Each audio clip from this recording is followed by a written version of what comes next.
Assalamualaikum warahmatullahi wabarakatuh. Perkenalkan, saya Asri Hermawati, peserta Laksar CPNS Kabupaten Majalengka Angkatan ke-13. Video kali ini saya akan membahas mengenai analisis isu dan gagasan kreatif menuju smart governance di Puskesmas Sukamulya.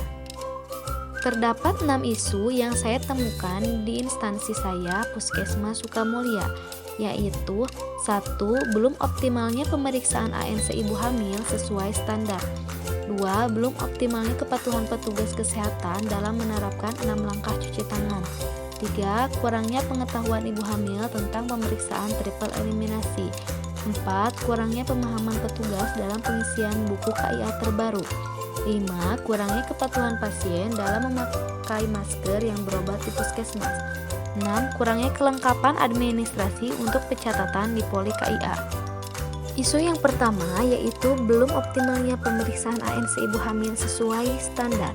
Dampak yang akan ditimbulkan yaitu ibu hamil tidak mendapat pemeriksaan ANC sesuai dengan standar, dan pihak yang terdampaknya yaitu pasien dan petugas.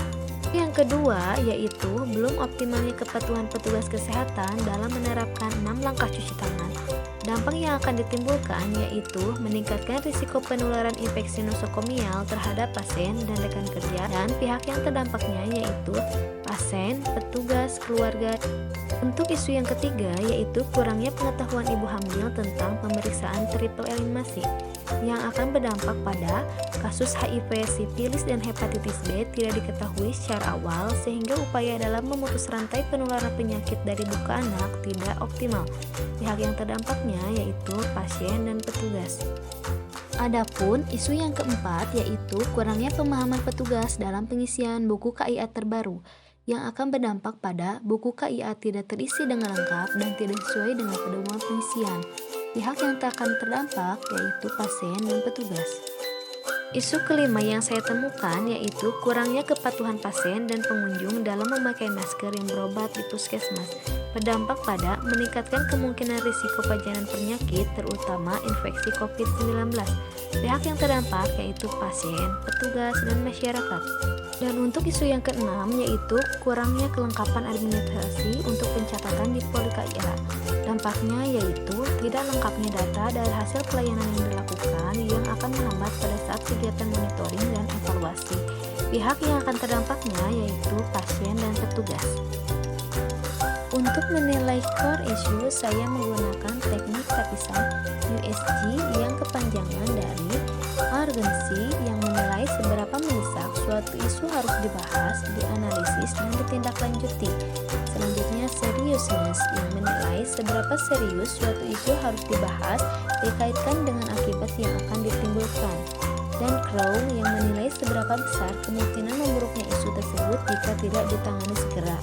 Dari penilaian yang saya lakukan dari tapisan ini, akhirnya ditemukan satu isu inti yang perlu segera ditangani dan ditindaklanjuti, yaitu belum optimalnya kepatuhan petugas kesehatan dalam menerapkan 6 langkah cuci tangan.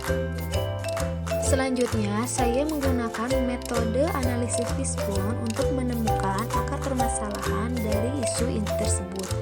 Terdapat 4 penyebab masalah yang saya temukan. Untuk segi mainnya yaitu kurangnya kepatuhan petugas dalam penerapan 6 langkah cuci tangan. Segi material yaitu kurangnya media, sarana, dan prasarana. Terlihat dengan tidak adanya poster pada dinding serta sabun cuci tangan, tisu hand scrub pada sebagian ruangan. Sedangkan dari segi metode itu kurangnya sosialisasi 6 langkah cuci tangan. Dan untuk segi mother nature yaitu petugas sudah terbiasa dengan tidak menerapkan 6 langkah cuci tangan pada saat, sesudah, dan sebelum melakukan tindakan. Selanjutnya, gagasan kreatif yang dapat saya usulkan yaitu 1. Melaksanakan sosialisasi penerapan 6 langkah cuci tangan kepada petugas. 2. Membuat poster 6 langkah cuci tangan. 3. Menyediakan sarana cuci tangan seperti sabun cuci tangan, hand scrub, dan tisu. 4. Melakukan monitoring